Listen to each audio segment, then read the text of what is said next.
Ein herzliches Willkommen zurück zu Metal Gear Solid Peace Walker. So, wir hatten beim letzten Mal eine neue Option dazu bekommen, und zwar die Auftragsops. Und das gucken wir uns jetzt mal an, denn das interessiert mich. Möchten Sie das Tutorial? Ja. Möchte ich. Bei Auftragsops können Sie Einheiten in Konfliktzonen entsenden. Okay. Um am Kampf teilzunehmen, ja. Die Kämpfe finden statt, wenn die Hauptops oder Special Ops Einsätze wenn sie, ja, okay. Wenn ihre Soldaten siegreich sind, sammeln sie Erfahrung und sie können ihre größere GMP-Beträge verdienen. Sie können zudem Belohnungen und neue Rekruten von den Gebieten erhalten, denen sie helfen. Wenn sie dagegen besiegt werden, kann es passieren, dass ihre Soldaten verwundet werden oder nicht mehr wiederkommen. Mechs, die im Kampf beschädigt werden, können repariert werden, indem man sie vorübergehend von der Front zurückzieht. Damit ist das Tutorial zu Ende. Ein Team in die Konfliktzone entsenden, die um Hilfe gebeten hat. Ja, schauen wir uns das doch mal an.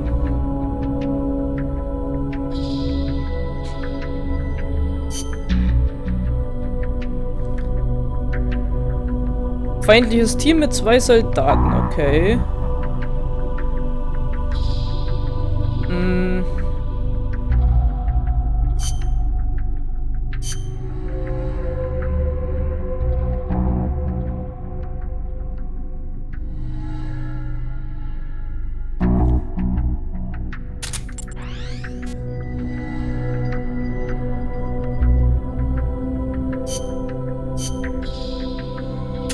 Ja, dann hauen wir doch mal unsere stärksten rein, würde ich sagen, ne?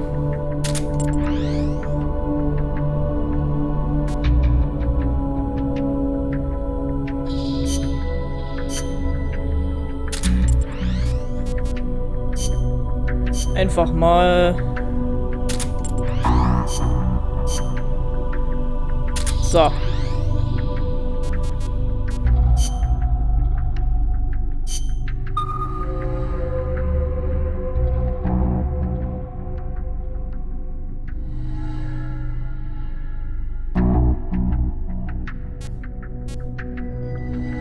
Die machen das jetzt automatisch, oder was?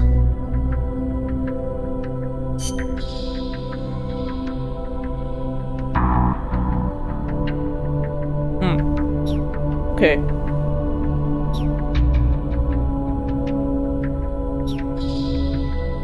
So, und wir machen inzwischen weiter, und zwar mit der nächsten Hauptmission.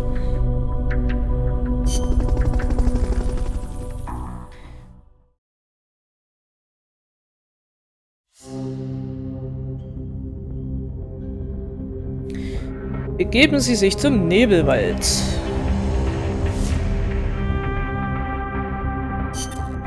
Snake, Peace Walker is the heart of the enemy's project. To prevent its completion, you'll need to either shut down or destroy the artificial intelligence that functions as its brain. According to Huey, that AI is now undergoing final calibrations in Strangelove's lab.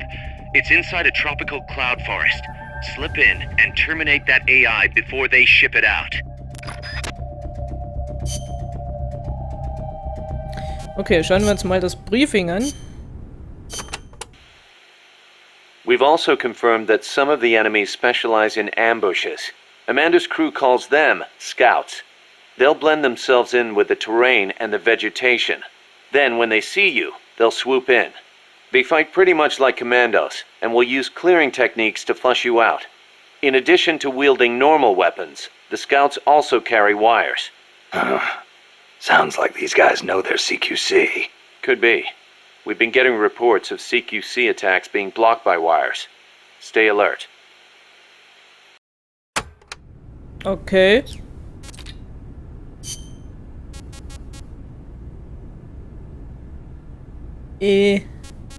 Oh. So viel Neues.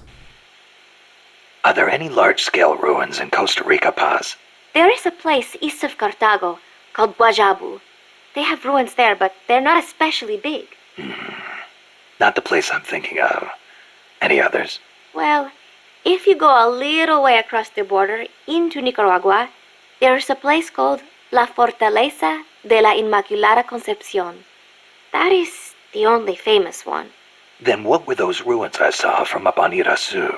There are a lot of things we still do not know about Costa Rica's ancient civilizations. There are giant stone spheres throughout the country. What they were used for is still a mystery. Okay. The cloud forests cover the central mountainous region of the country. They are perpetually shrouded in fog. You get wet just standing there. It is as if the entire forest is inside a cloud. Must make for poor visibility. It does, but beauty too. It is like being lost in some mystical green labyrinth. I'd rather not get lost, if that's okay. The forests are also home to lots of rare animals, especially bright-colored frogs.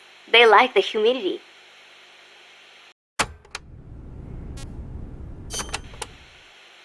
You know that butterfly painted on Peace Walker? Any idea what that is? It is a morpho, a Palladius morpho, if I'm not mistaken. Pallades morpho. Uh-huh. It is the most common type of morpho in Costa Rica. Huh. It has these gorgeous metallic blue wings that shimmer in the light. You can see them even from a distance. You mean they reflect light? Correct. It is called structural color. Morpho scales have tiny bumps on them that interfere with the light and make them look blue. The space between the bumps corresponds to the wavelength of the blue light.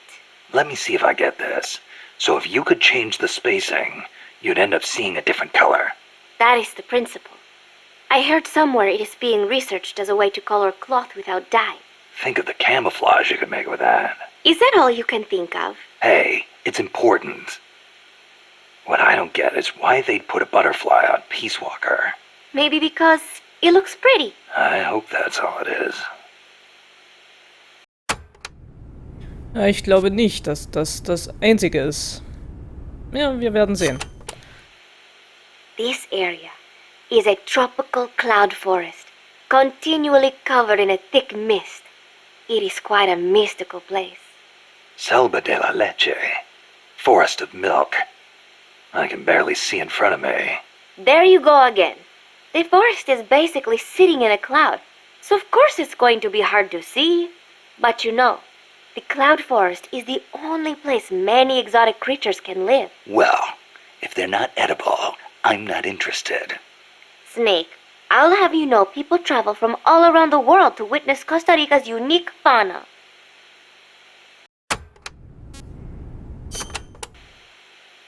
Snake, watch out for the frogs.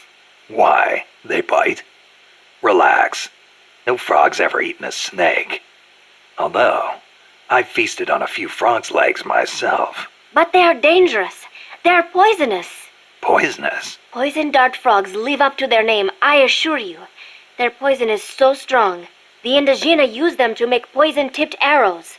Some secrete poison through their skin. Even touching them can be dangerous.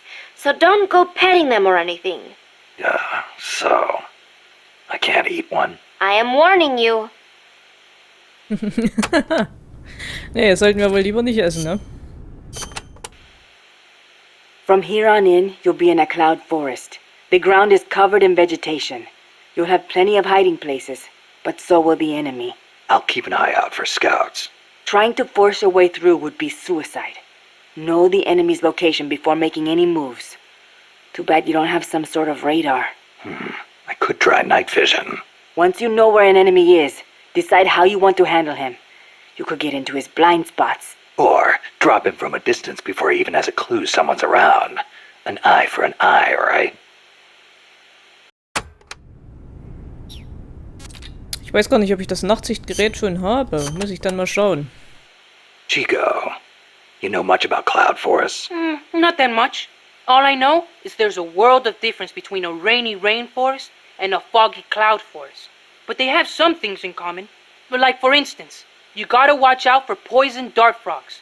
Both rain and cloud forests have high humidity, so they're perfect environments for frogs and other amphibians. I mean, it's not like just touching a strawberry poison dart frog or a dying dart frog is going to kill you, but don't eat them, no matter how hungry you get. I can get all the rations I need from Mother Base. No jungle food for me this time. Seriously? You're not disappointed you don't get to eat wild animals? What do you think I am? Just kidding. In Colombia, though, there's a frog, the golden dart frog, that's lethal to the touch. How do you know all this? Come on. Don't you think poisonous animals are cool? Not if you get poisoned by one. Well, obviously. One more thing. When you get to the forest, be on the lookout for Bigfoot. I think I'll be okay there. Bigfoot? Mhm. Bigfoot is an ape man that lives in the Rocky Mountains. In the local Indian language, he's known as Sasquatch. And get this, he's over 3 vara. Can you believe that? So he's kinda like a gorilla? Completely different. Even the biggest gorillas only get to about 2 vara, and they walk on their knuckles. Bigfoot's big, and he walks on 2 feet, like people. So he's more man than ape. Probably. His ancestors must have split off from humans at some point. Like before they started using tools and stuff. Yeah, but aren't the Rockies kind of far away from here? Not that far. According to Darwin, humans came all the way over here from Africa. Plus, there have been sightings in Venezuela of an ape man called Mono Grande. Costa Rica has tons of plant and animal species. So I'd expect there to be at least one kind of ape man. At least. Ja, der gute Bigfoot. Gotta admit, I've never heard of Mono Grande. Yeah, he's not as famous as Bigfoot. He's similar, but he lives in Venezuela. He's not that big, less than 2 vara, but he's way more ferocious than Bigfoot. Huh. I wonder just how mean he is. Like when he catches his prey, does he punch it to death? That's the law of the wild. You catch your prey, you kill it, and you eat it. Yeah. But punching is way more ferocious than biting. Well, maybe it seems that way because that's what humans do. You really love UMAs, don't you, Chico? Do you know what I think? I think UMAs should be dangerous. Otherwise, where's the fun in hunting them?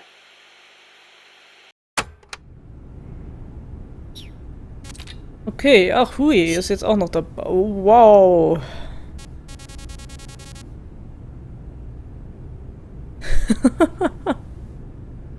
Oh, wow. Ich würde sagen, wir schauen uns erstmal die ersten 3 an. Mal sehen, wie lang die sind. Doc, I'm starting to sense your feelings about nukes are a little different from your colleagues. How do you mean? Your little chat with Coldman back there. I told you my father worked on the Manhattan Project, right? You're familiar with it? The basics, yeah. It was the project that kicked off the nuclear age. That's right. Some of the finest minds of the 20th century, including multiple Nobel Prize winners, worked on it. They spent over $2 billion, and that's in 1940s money. It culminated in the successful nuclear test at Alamogordo on July 16th, 1945. And the first use in combat a few weeks later. Doc? I can't walk. What? My spine isn't shaped like everybody else's. I can't move my lower body, so I've never taken a single step, not since I was born. What's that got to do with your dad being in the Manhattan Project? As a result of his research, my father was exposed to high doses of radiation. It can't be a coincidence that my chromosomes are messed up. That's why I didn't want for these nukes to be another sword of Damocles. I wanted to give them a real purpose, to be a deterrent against war. Doc. And Coldman, we have to stop him, whatever it takes.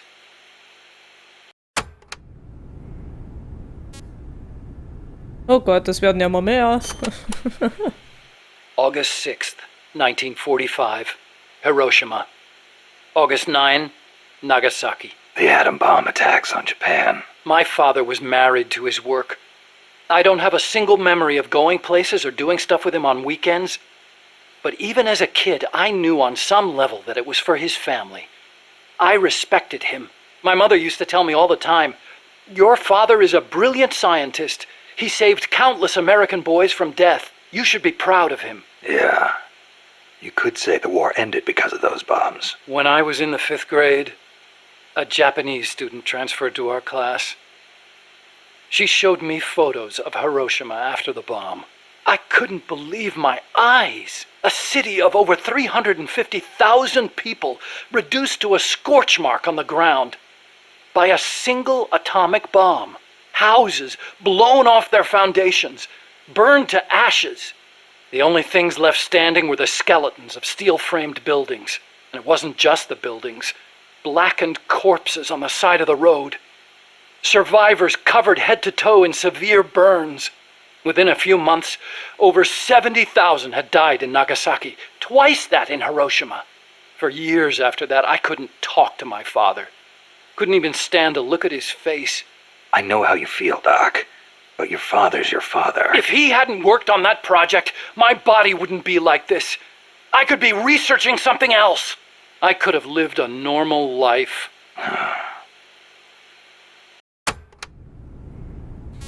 Ja, das ist übel, wenn der eigene Vater an sowas beteiligt ist. Das ist aber, also die Briefings hier von Hio, die tragen doch viel zu der Story bei. Deshalb werde ich die auf jeden Fall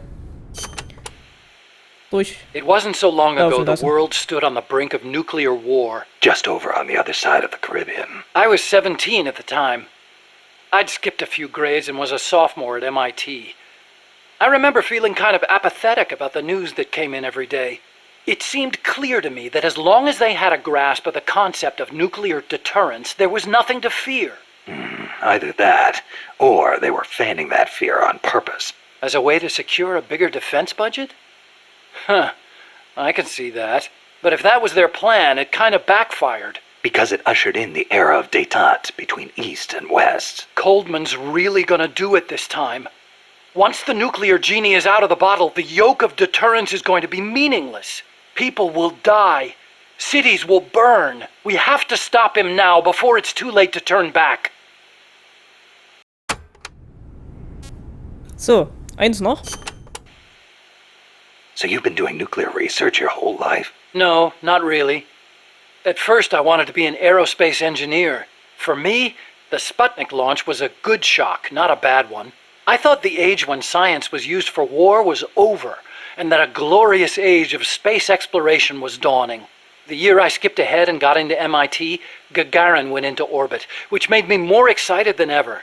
Of course, even back then, I knew the space race was just another facet of the Cold War. Moscow had a leg up on us, and we were desperate to catch up. I know. But for me, it was a happy time. I joined NASA, got to do the kind of research I loved. Our nation's prestige hinged on our work. They gave us whatever resources we asked for. I knew you could turn a rocket into an ICBM by fitting it with a nuclear warhead, but that didn't bother me so much. It didn't last long, though. The space and nuclear arms races took up enormous sums of money. America beat Russia to the moon, but that's where it ended. Then came détente. Exactly. NASA's budget was slashed as a result. My father being a nuclear expert and all, they put me to work on a more obvious deterrent. Missiles. At NASA, I'd been researching a locomotion system for lunar exploration. Tires aren't suited to driving around on the moon, you know. And that's how I caught Coldman's eye. Ja. Es ging also darum, ein Vehikel zu entwickeln, was keine Räder hat für den Mond, sondern was auf 2 oder 4 Beinen läuft. Da kommen wir der ganzen Sache schon näher, wie es dann zu Peace Walker und so weiter kam. Okay. Was aber den Peace Walker betrifft, das hören wir uns jetzt nicht an, sondern wir gehen zur Einsatzvorbereitung.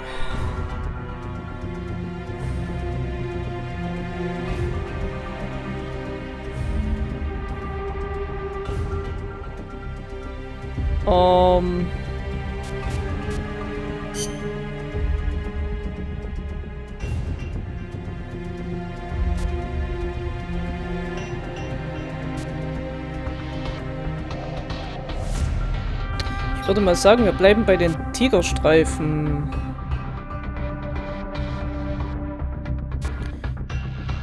So, dann nehmen wir wieder unsere MK22 natürlich. Das Mosin Nagant nehme ich nicht mit. Das war nicht so erfolgreich, wie ich dachte eigentlich.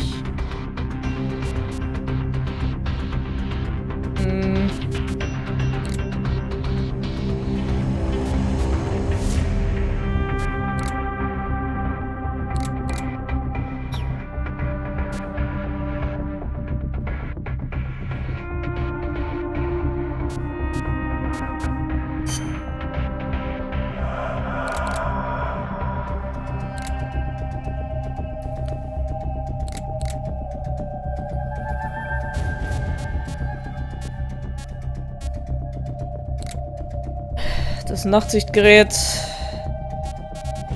wohl noch in der Entwicklung, so wie es aussieht. Das ist jetzt dumm.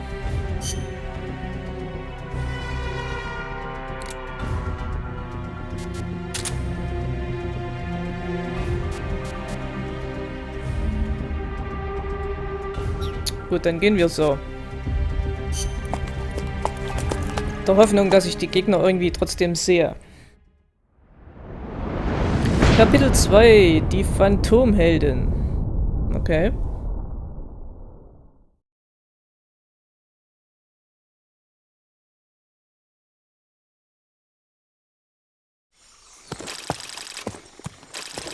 Snake, how's the mule treating you? At this pace, I should be there by tomorrow morning. You've got to hurry. The AI could be completed any time now. It'd be nice to have a guide. Already on it. I've enlisted Paz to help you. She knows the jungle pretty well. Snake, I know you are an expert in survival, but you need to stay alert. You are in an ancient jungle so foggy, you can hardly see the trees. It is home to 2,500 species of plants, including 400 types of orchids. There are also 500 species of butterflies and over 400 species of wild birds. The bedrock is solid enough that Mayan ruins have miraculously survived centuries of earthquakes. An AI lab in a Mayan ruin. Who'd have thought, hey, Huey? My sentiments exactly. That doesn't mean security's any less tight, though. You still have the ID card I gave you, don't you? Got it right here. That'll get you through the gate, no problem. After that, you're on your own. As long as the AI remains unassembled, Coldman's plan's on ice. What about security inside the lab? Well, it shouldn't be a problem for you. Strangelove demanded that the security presence inside the lab be kept to a minimum. It's not all good news, Snake. Coldman knows we're here. He's raised security in the area surrounding the lab. You'll be seeing a lot of that Chrysalis UAV, and a bunch of patrol choppers too. There may be scouts in the jungle lying in ambush. As you approach the lab, be extra vigilant. I'll be careful.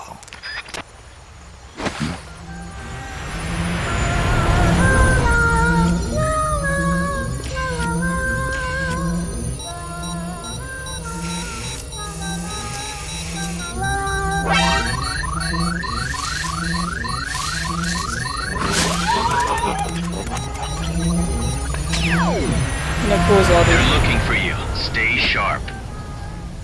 Snake, Strangelove's lab is a few miles to the north. It won't be long before the AI is complete. Don't let that happen.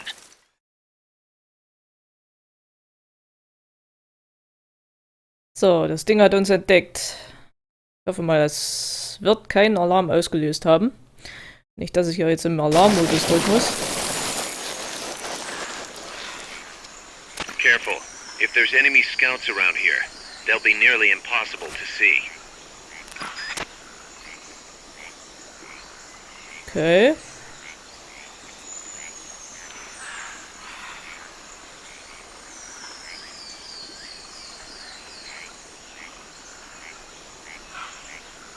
Ist ja übel.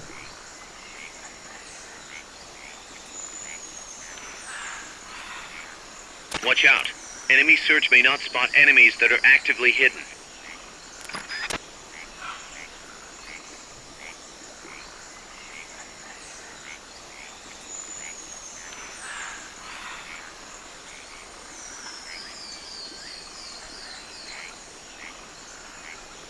Toll, und wie sehe ich die jetzt?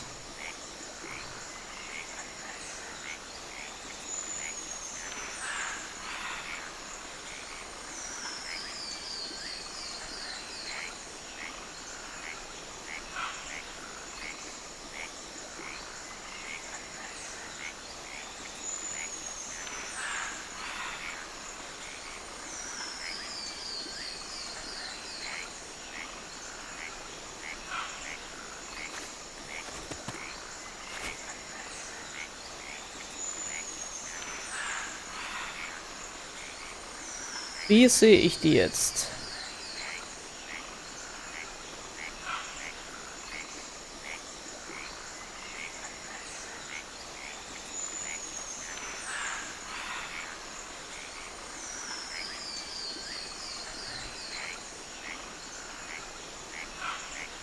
Das ist doch einer, oder?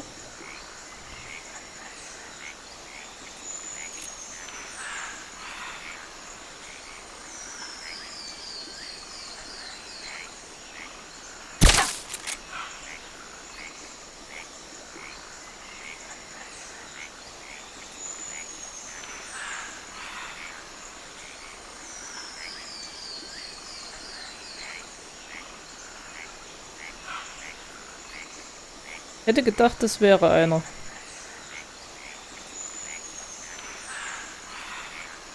Oh, das ist einer.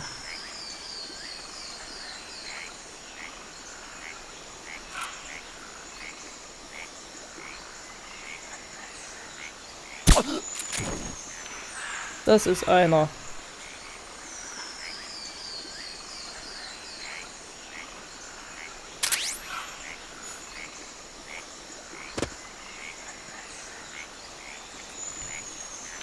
Muss hier ziemlich vorsichtig vorgehen.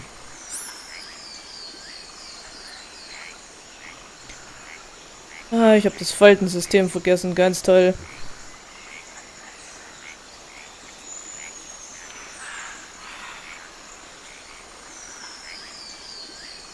Naja, was soll's.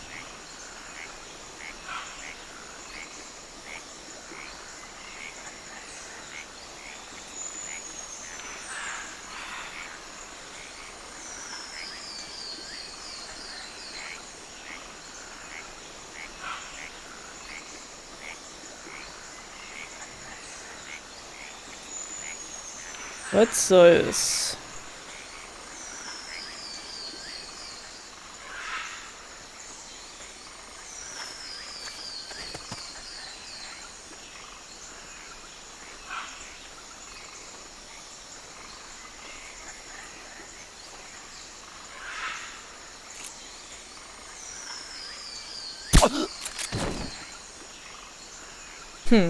Naja.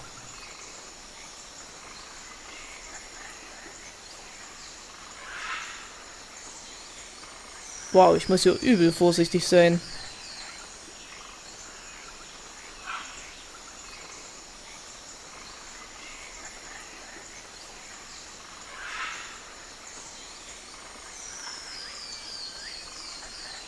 Ganz, ganz vorsichtig. Die sind wirklich schlecht zu sehen, also.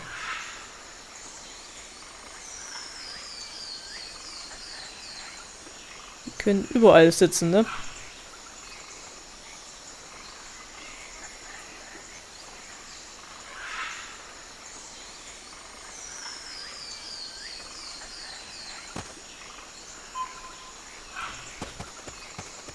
Okay, das war schon mal der erste Abschnitt. Da ist schon mal gut gegangen. Puh.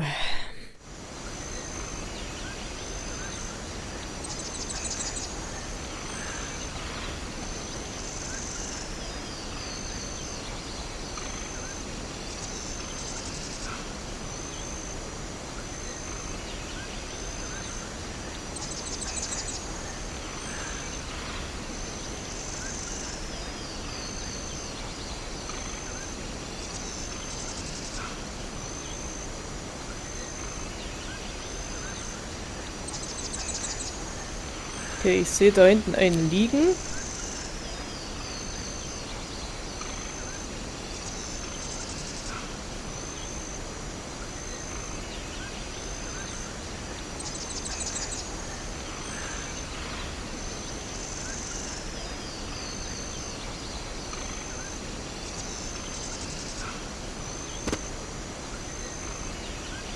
Ich sehe da hinten einen liegen.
Who are you?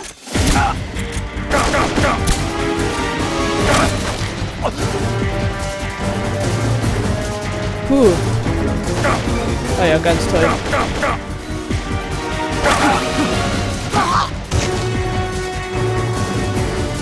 Ist ganz toll.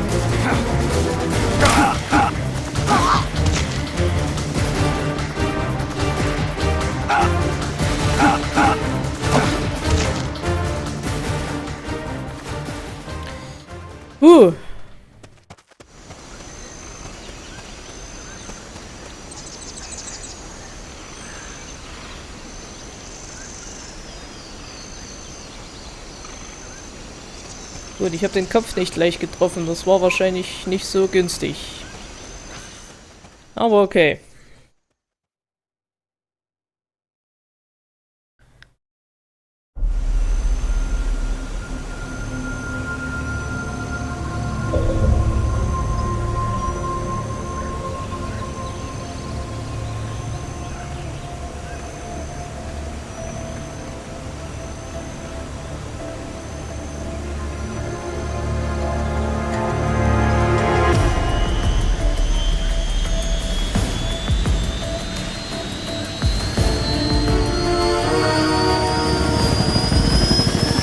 Ach, unser nächster Mechkampf, oder was?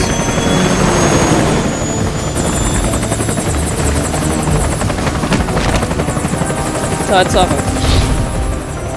MI-24A, okay. Ja, nice.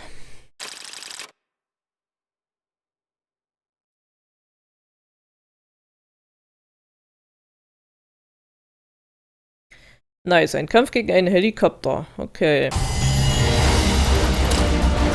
So, ich habe einmal Alarm ausgelöst. Und B-Rang. Ich habe mir das fast gedacht. Schutzschild Rang 1. Okay. Ist denn ein Schutzschild? So ein Schild, was ich vor mir halte, oder was? Thanks for putting me on the R&D team, Snake. I'll cut to the chase. We've commenced development on our own bipedal weapon. The only thing is, we don't exactly have easy access to resources here. Yeah. Unfortunately, we don't have the budget of a defense department behind us. I understand. That's why I want to ask you something. If you fight any more AI weapons, could you try to gather as many of their parts as you can? That would really make things go a lot smoother. Again, easier said than done. If anyone could do it, you can, boss. You single-handedly took out the pupa. True. Look, if you're not interested, I can just work with what we have here. I'm not trying to force you to take unnecessary risks. You're the boss around here. All right. No promises. But I'll think about it. Great. Also, each AI weapon has a head part that serves as the core of its armament. Recovering a head part will allow you to use the weapon associated with that part. But those guys won't go down without a fight, so don't get too preoccupied with this stuff. Don't worry. I'm not about to risk my life for a bunch of scrap. I would hope not. One more thing. Our new bipedal weapon needs a name. Good point. We can't keep calling it our bipedal weapon. I had a talk with Miller, and we came up with Metal Gear Zeke. Metal Gear... Zeke? Yep. As you know, Metal Gear was coined by Granin. And Zeke? It's a name the US military gave to Japanese aircraft that flew during World War II. Zeke was the Japanese Navy's best fighter plane. So are you okay with that, Snake? Sure. Fine by me. Miller was saying that an army without borders will need a deterrent against other countries. He's right. With Metal Gear, MSF can achieve true independence. Here's hoping.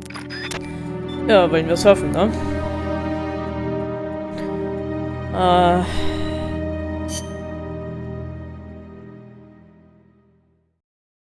Ich weiß nicht, ein eigenes Metal Gear. Ich könnte mir vorstellen, das bringt Probleme mit sich.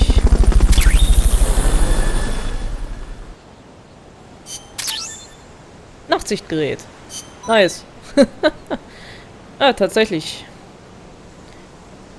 Tatsächlich, ein Schutzschild. So, sind das die jetzt die Kampfhandlungen wurden beendet. Die Kampfhandlung für entsandte Einheiten wurde beendet. Die Einheit kann jetzt von der Auftragsob zurückbeordert werden.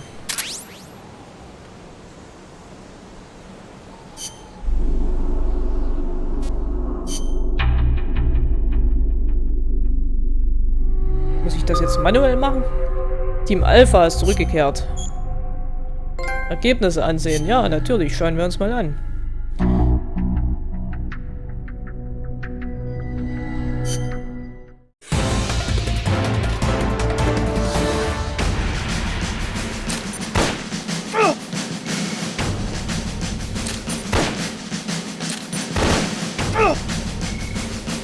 Okay.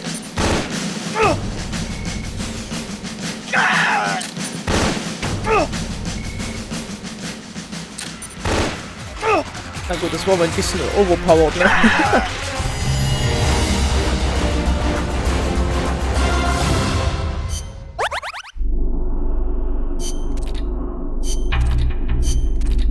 Aber sie kriegen zumindest alle ihre Stats erhöht. Das ist ja schon mal nice, da hat sich's gelohnt. Ausrüstung. Papppanzer Rang 1. Karton für Kampfeinsatz. Spieler 1 ist der Fahrer, Spieler 2 der Schütze. Ernsthaft? Okay. Gut, dann haben wir hier Metal Gear. Den können wir jetzt entwickeln. Schauen wir uns mal an. Metal Gear können Sie Metal Gear Sieg entwickeln, einen lauffähigen Panzer. Sobald Metal Gear Sieg komplett ist, können Sie diese durchschlagskräftige neue Waffe in Ihrem Arsenal bei Auftragsops und anderen Einsätzen verwenden. Die Entwicklung von Metal Gear Sieg hängt von den Teilen ab, die Sie von allen KIs einsammeln, auf die Sie treffen. Ah, das sind diese Platinen da, okay. Die Teile, die Sie sammeln können, umfassen Ausrüstungsteile wie Jetpacks und zusätzliche Panzerung. Diese Teile variieren von KI zu KI. Damit ist das Tutorial zu Ende. Teile. Ah ja, genau, hier haben wir auch die Farben Pink, Blau, Grün und Gelb. Das sind, ja,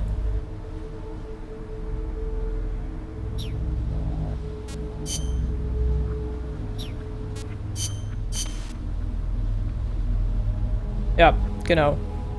Okay, also müssen wir von diesen Platinen... Ja gut, es gibt ja bloß eine begrenzte Anzahl von diesen KI-Teilen.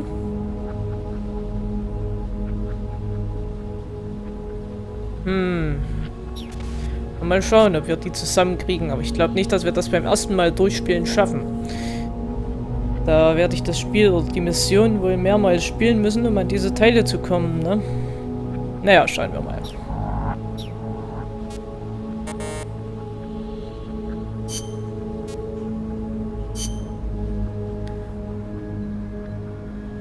Ja, genau. M steht für Mobilität, W für Wahrnehmung, A für Angriff und S für Steuerung. Genau. Das sind diese Platinenteile. Die waren ja auch schon verschiedenfarbig, als wir sie entfernt haben. Na gut, dann müssen wir wohl noch ein bisschen sammeln, ne? Da müssen wir noch ein bisschen sammeln. So, was kann ich entwickeln?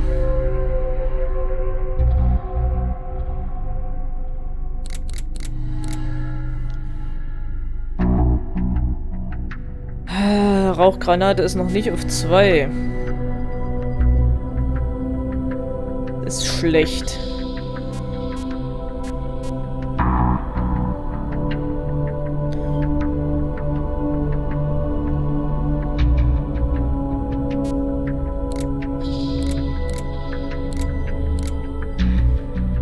Naja, gut.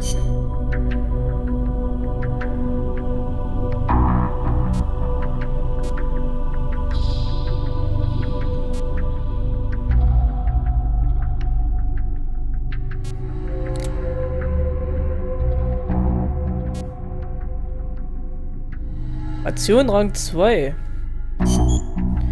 Das könnten wir mal machen.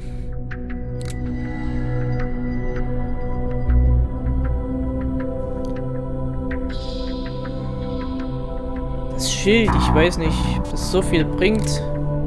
Das überlege ich mir mal noch.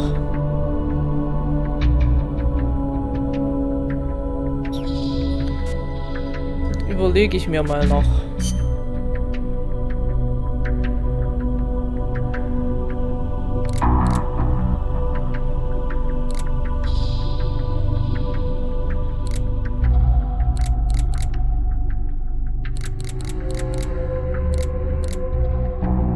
Maschinenpistolen. Ja, ist aber auch nicht so meine Waffe eigentlich. Ist eigentlich nicht so meine Waffe.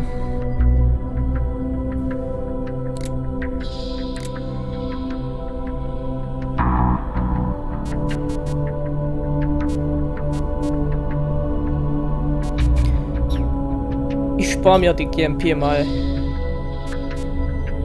Oder überlege mir bis zum nächsten Mal, was ich noch entwickeln könnte.